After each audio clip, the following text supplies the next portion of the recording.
This question is specifically for the illustrators. If you have ever received a script that doesn't exactly explain how the panels are meant to be sized, placed, how the camera angle is supposed to be for each panel, when you have a script but you don't have those directions, how do you, do that? Well, first I say, woohoo! And then, no, that's just because that means sometimes they're giving you that freedom, right? You get to pick the camera angles, you get to pick the size of the panels, or you get to pick how that story in that particular page is going to be told, right?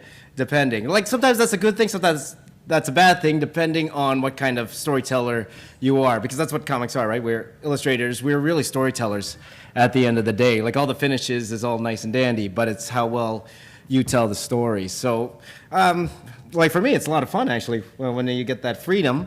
It takes me a little bit longer though, if that's the case, because then I got to think about more things, right? About those different placements, because you do want that synergy with the writer as well. That it's kind of what they had in mind too, because it's a team. You're a team. You want, it's your combined vision of how this book's going to look. It's not, okay, I think this one guy thinks, I think this way, I think this way. Okay, my way's better. It's not really like that, right?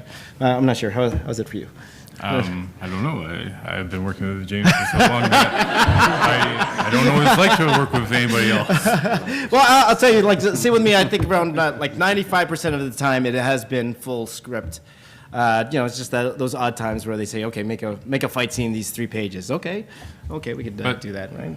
There are times that when I get a script from James that I make sure that I read the entire page, and there might be a panel that he hasn't called out that I think really needs like a little bit more flair to it, and I just adjust the page around just slightly, and then he comes back and he's like, oh, that's great. Probably like, oh, you changed my script.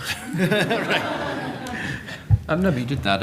You did that quite a lot recently with, they're not quite splash pages, because, but the lot of widescreen. I was just jealous that Rid was getting like all the double spreads. I'm like, why don't we get double spreads? So I started creating them.